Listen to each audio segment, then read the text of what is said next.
Dans cet épisode de Mes Bricolos, on va parler des microcars et notamment de la Smart 2, de la Smart Electric 2, là, qui est sortie dernièrement, que je trouve très intéressante. Elle est plutôt sympathique, cette voiture. Il y a plein de choses à dire sur les microcars. Moi, je pense que c'est techniquement la meilleure proposition qui existe actuellement dans la voiture électrique, 100% électrique. On va voir pourquoi. Donc moi, je vous propose qu'on se retrouve tout de suite en couleur pour découvrir tout ça ensemble. À tout de suite, les amis.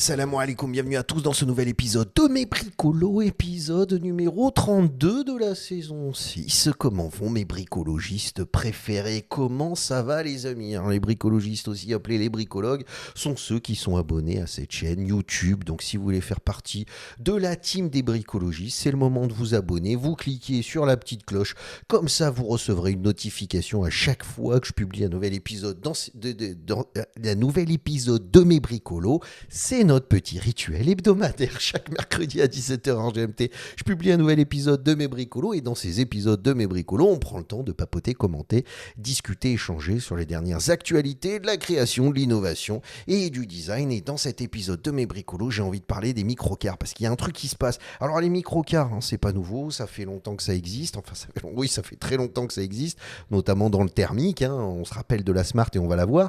Mais je voudrais commencer par la Ami, la Citroën Ami, parce que c'est un peu un banger quand même cette voiture. Elle fonctionne super bien, ça c'est la version 2.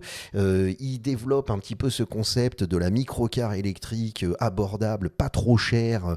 Pierre Leclerc a fait un super boulot dans lequel il a vraiment réfléchi. C'est dans un pur projet de design de produit et de design transport, mais vraiment de design de produit avec une intelligence où on essaye d'optimiser la ligne de production avec un moule d'injection pour la face avant, la face arrière, port latéral gauche, port latéral droite. Donc on optimise le coût de fabrication au maximum. Voilà, et puis après on propose des gammes un petit peu plus select, un peu plus personnalisées. Là c'est par exemple une version Dark Side de la Ami. Elle est mignonne, elle fonctionne bien, c'est un banger, mais je trouve que ce format de la microcar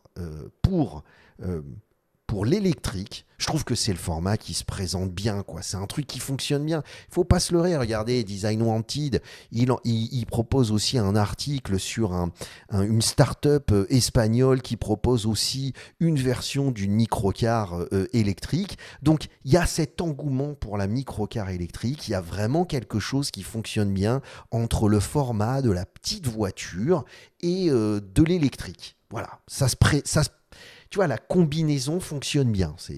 Et d'ailleurs, ce qui se passe, c'est que j'ai fait une recherche là-dessus. Mais pourquoi? Alors, ce qui caractérise évidemment une microcar, c'est sa taille extrêmement compacte, effectivement.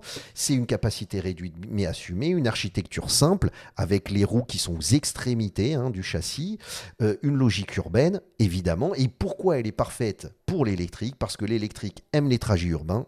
Parce que c'est court, c'est des petites distances, on n'a pas besoin d'avoir des grosses batteries, donc on optimise. Effectivement, les batteries, c'est ce qui coûte le plus cher et c'est ce qui pèse énormément, donc on optimise. Ça permet d'avoir une autonomie suffisante tout en ayant une batterie, et donc d'optimiser une batterie plus petite, plus réduite, donc un temps de chargement aussi, de rechargement de la voiture plus réduit aussi, parce que le packaging est plus intelligent, c'est vrai, on est sur un format qui fonctionne mieux, on n'a pas besoin d'avoir un capot avant énorme, parce qu'on se retrouve, si tu veux, avec pas besoin d'avoir de moteur thermique, une boîte de vitesse et tout ce tralala qu'on a besoin quand on est sur un moteur traditionnel, on va dire, donc t'as pas besoin d'avoir toute cette partie avant qui est encombrante. On a les moteurs qui sont dans les roues, donc ça fonctionne bien. Tu vois, le combo fonctionne bien. Et puis on est sur une voiture qu'on peut personnaliser, une voiture qui est dynamique, une voiture qu'on peut mettre à notre image. Donc, si tu veux,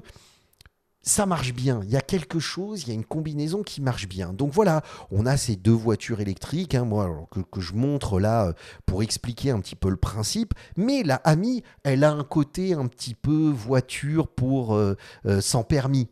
Tu vois, tu as 16 ans, tu t'achètes la petite Ami, tu as des petites versions un petit peu sympathiques, mais on est sur une image un petit peu, jeune, branche. Et c'est là qu'arrive Smart. Et Smart, ils arrivent, alors tout le monde monde en parle, c'est sorti là dernièrement, il y a quelques jours. Donc c'est la nouvelle Smart électrique. Et eux, là, le positionnement, c'est différent. Yanko Design en parle, Your Design en parle, on verra toutes les images, hein, bien évidemment. RPM, Smart Concept 2, Smart revient sur la micro-voiture électrique, parce qu'ils s'étaient perdus un petit peu, hein. Ils étaient partis dans le SUV compact, ils avaient essayé différents formats, surtout que le SUV était le SUV compact, hein, c'était le modèle qui se vendait bien. Donc les mecs sont partis là-dessus et ils se sont trompés. Là, ils reviennent aux valeurs de la marque, à l'ADN de la marque. Ça fait plaisir, hein, surtout quand on voit ce qui s'est passé dernièrement avec d'autres marques Jaguar. Donc là, ils reviennent à l'ADN de la marque, de la petite voiture compacte. Mais eux, leur positionnement, et c'est ça qui est intéressant, c'est un petit peu le positionnement mode fashion branché. C'est-à-dire, voilà, tu vis en ville, tu vis en zone urbaine, évidemment, tu as besoin d'une petite voiture, tu vas sur une petite voiture électrique, tu as besoin d'un outil de mobilité, mais tu veux une voiture qui soit un petit peu, qui ait une image un petit peu mode, un petit peu travaillée, et pas forcément le truc en plastoc de chez Citroën. Tu vois ce que je veux dire? Et là, c'est vrai que tu te retrouves avec une voiture qui fonctionne bien. Elle a des lignes qui sont intéressantes, elle a une forme. Alors, moi, ce que j'aime bien, c'est que ça y est, on n'est plus dans le côté facette, découpe, un peu ce qu'on peut avoir avec la Ami, hein, qui a un peu ce look-là. On revient à quelque chose qui est plus élégant, plus dessiné, plus travaillé. On voit des détails de texture, de matière. On voit voilà, une voiture qui est intéressante avec un... J'aime beaucoup la jante avec cet effet de transparence. Je pense que c'est quelque chose qui fonctionne très très bien. On a un petit peu les codes du luxe. Évidemment, en dehors de ce côté satiné blanc, mais les codes et du doré, là, comme ça, mais on a des codes du luxe avec du cuir, des éléments de poignée en cuir, des sangles, des accroches. On a vraiment quelques éléments. On n'a pas l'intérieur de la voiture.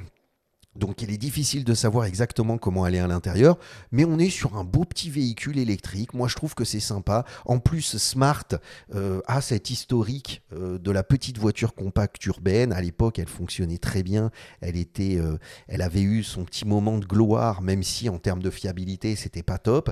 Mais on se retrouve avec une voiture là aujourd'hui qui donne envie, tu vois, et elle correspond à une clientèle. C'était sur une voiture de place, hein, faut pas compter le côté familial, etc. Mais elle correspond à à une clientèle spécifique, à un usage spécifique de personnes qui ont un peu les moyens, qui vivent en ville, qui ne sont pas forcément mariées. Tu vois, moi je pense 30 ans, plus de 30 ans, même la quarantaine. D'ailleurs, c'est ce qu'on voit un petit peu sur les images. Ils veulent avoir une voiture électrique premium.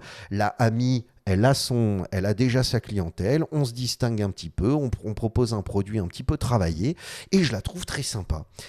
Voilà, intéressante, elle a une bonne tête, et puis elle a une bonne esthétique. Alors c'est vrai qu'on avait parlé, hein, encore toujours dans ces microcars de la Dacia Hipster, qui elle, évidemment, a une esthétique un peu plus grande. C'est comme si on avait fait un SUV compact, un micro SUV compact, tu vois ce que je veux dire? 4 places, etc. On a un peu plus de confort intérieur, mais on est sur un véhicule quand même un peu plus généreux, mais qui reste compact. On est vraiment dans cette idée de la voiture compacte, de la voiture urbaine, mais voilà, elle a un design, elle a une esthétique, un style qui est déjà plus marqué, plus marqué, plus droit, plus rigide. Tu comprends ce que je veux dire? Et là, c'est une 4 places, mais donc on se retrouve vraiment avec, tu vois, des gammes de voitures autour de cette idée de la microcar qui sont en train de se développer. Et je trouve que Smart propose un véhicule qui est très intéressant. Un véhicule qui a une approche, alors elle sera présentée en octobre 2026 au Salon de l'Automobile à Paris. Donc c'est intéressant de la voir en vrai et puis surtout de voir l'intérieur parce que justement aujourd'hui on ne l'a pas. Alors on se retrouve avec ce fameux monogramme, on le voit un petit peu partout. Mais voilà, on est sur une voiture qui a une belle ligne, qui a une belle esthétique. Elle a fait son petit buzz, elle marche plutôt bien, les gens en parlent. Alors bien évidemment les roues blanches parce que là on est sur un concept, hein. On est sur un concept car qui se rapproche beaucoup du produit final qui sera évidemment le produit de série, mais on n'aura pas les roues blanches, hein. Effectivement, il y a plein d'éléments là qu'on retrouve ici qui sont des éléments de texture, de matière et de couleur. Autant la forme, on peut dire qu'elle va être validée, mais il y a plein d'éléments qu'on ne retrouvera pas sur la version de série. Mais il y a quelque chose d'intéressant. Elle a une bonne tête, elle fonctionne bien. Moi, je pense que vraiment aujourd'hui, on se rapproche de plus en plus, on va de plus en plus vers ce type de voiture. Alors ça reste des voitures qui sont quand même l'électrique, de toute façon quand tu veux acheter de l'électrique ça coûte quand même son petit billet, hein, ça coûte cher, mais la microcar se présente bien à cette idée-là. Voilà, c'est vraiment quelque chose qui fonctionne bien. Tu vois, jusqu'à présent, je voyais toutes ces voitures qui passaient à l'électrique et c'est des voitures qui étaient pas forcément très... où tu te posais la question, tu te disais oui, mais en fait, on essaye de trouver le format qui correspond le mieux à l'électrique, mais on reste dans des codes qui sont ceux de la voiture thermique traditionnelle. Et alors, l'ironie du sort, c'est que Rolls-Royce a proposé sa dernière voiture électrique, la Rolls-Royce Project Nightingale, voilà, bon, Nightingale, bon, je le prononce comme ça. Mais tu vois, là, tu es sur un truc, pour moi, ça n'a aucun sens. On avait fait un épisode de Mes Bricolos, l'épisode numéro 3, l'épisode numéro 48 de la saison 3, où je parlais de la Spectre, en disant, allez voir cet épisode, parce que j'ai pas besoin de retourner et de vous refaire un topo là-dessus. Mais pour moi, ce type de voiture électrique n'a aucun sens. Ça n'a aucun sens. Tu te retrouves avec un capot avant où tu attends d'avoir un V12, mais en fait, il n'y a rien du tout. C'est électrique, donc c'est un coffre. Donc tu vois, ça n'a pas de sens. Tu as tous les désavantages de la voiture à explosion thermique sans avoir tous les inconvénients de la voiture thermique sans avoir les avantages, c'est-à-dire un moteur qui fait du bruit et qui a de la personnalité. Donc tu n'as que des inconvénients. Donc pourquoi faire une voiture électrique comme ça, tu vois? Ça n'a pas de sens pour moi, ça n'a aucun sens. Et c'est ce que j'expliquais dans cet épisode de Mes Bricolos. Et pour confirmer tout ça, alors attendez, je l'ai mis dans le mauvais sens, voilà. Pour confirmer tout ça, Core77 nous dit que toute la gamme électrique, que je trouvais pas mal pour le coup, et c'est pour ça que c'est intéressant ces épisodes de Mes Bricolos, parce qu'ils ont valeur d'archive, c'est que je trouvais pas mal la proposition de Honda avec une espèce de salon roulant énorme dans lequel ils avaient repensé l'idée de l'électrique, mais on était resté sur le SUV compact, sur la berline, tu vois, donc on était resté dans un format de voiture relativement traditionnel avec cet exercice de la voiture. C'était la EV0 là, de chez Honda. On avait fait un épisode de Mes Bricolos, l'épisode numéro 19 de la saison 5 où je parlais de la série 0 de Honda. Et bien, elle a été annulée. C'est-à-dire, ils ont tout annulé, ils ont arrêté parce qu'ils se sont dit, ben voilà, on a dépensé, t'imagines? C'est-à-dire annuler après avoir dépensé autant d'argent à développer des concepts, parce que là, c'est des millions. C'est des millions qui ont été investis pour développer ces concepts-là. Hein. Faut pas se leurrer. Hein. Et se dire avant la sortie, c'est-à-dire tu as fait les concepts, tu es en train de réfléchir à la mise en production et tu dis non, en fait, on va pas les sortir. C'est que, ça te coûte hyper cher dans la ligne de production, hein, enfin développer la ligne de production de ce type de voiture. Mais en plus de ça, c'est que tu doutes de la maturité ou de l'intérêt du public pour ce type de voiture. Donc tu te rends compte, t'arrêter quand tu as déjà développé des concepts et tu as déjà communiqué autour de ça, en termes d'image, ne serait-ce qu'en termes d'image. Mais je veux dire, c'est-à-dire les mecs, ils ont fait les calculs, ils disent on perdra moins d'argent en passant pour une marque qui est pas allée jusqu'au bout parce que justement elle s'est rendue compte qu'elle s'est trompée, mais en même temps ce qui montre aussi une certaine forme d'intelligence. Mais tu vois ce que je veux dire?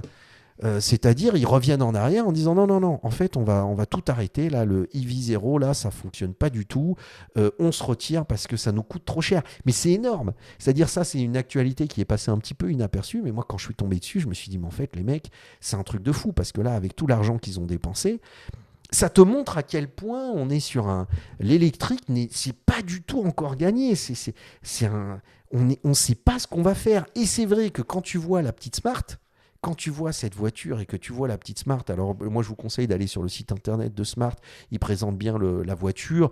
Je vous dis, on a des autonomies, on a je sais pas quoi, ils disent 300 km d'autonomie, tu parles, ça sera jamais 300 km, mais on est sur voilà, une voiture qui fera 200 km, 250 km d'autonomie, ce qui est déjà très bien, c'est largement suffisant quand c'est un petit véhicule urbain, avec 20 minutes pour recharger ta voiture à 70-80%, ce qui est aussi très bien. T'imagines bien que voilà, les grandes zones urbaines, elles sont équipées tu sais, de recharge rapide, là. Donc ça fonctionne bien, pas besoin d'entretien. Les voitures électriques, c'est facile, c'est pratique, t'as pas besoin d'entretenir la voiture. Tu la payes cher, le billet d'entrée est quand même un peu élevé, mais après, c'est quand même pratique.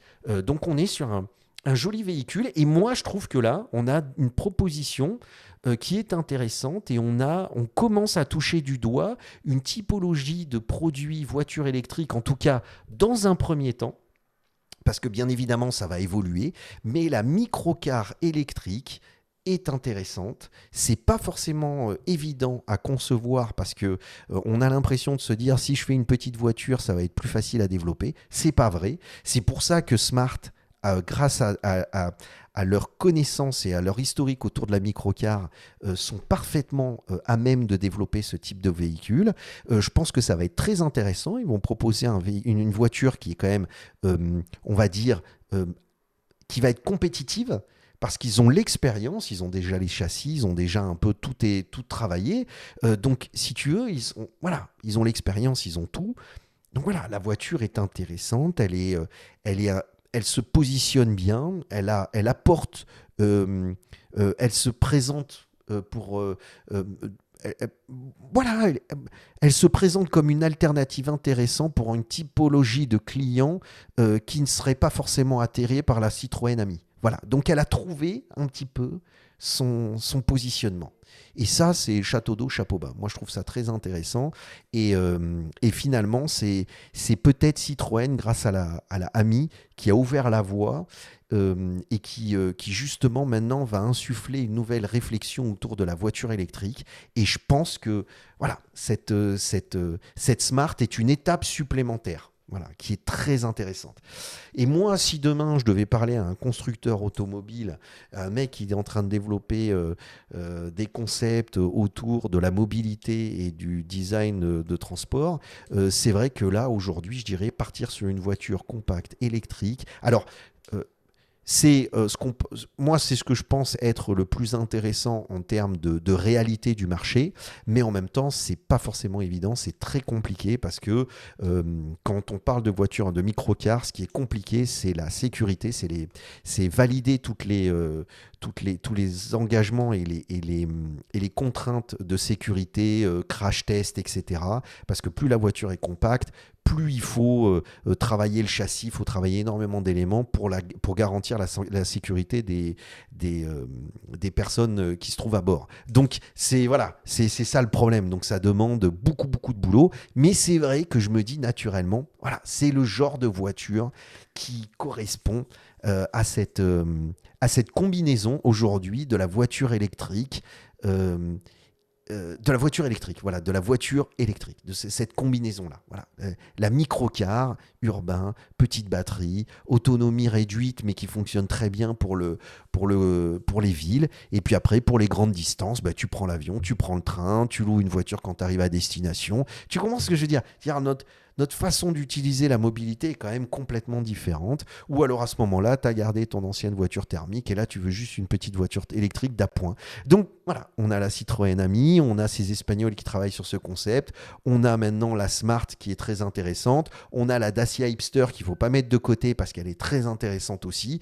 J'avais fait un épisode de mes bricolos. D'ailleurs, je vais vous laisser ces épisodes à droite et à gauche là, dont on a parlé parce que ça vaut le coup d'aller les voir, hein, de se rappeler un petit peu ce que je pouvais dire à l'époque. Et si vous voulez vous abonner, c'est encore le moment. Vous pouvez cliquer sur ma petite ganache et on se retrouve la semaine prochaine pour un nouvel épisode de mes bricolos. Pslama à tous, bye.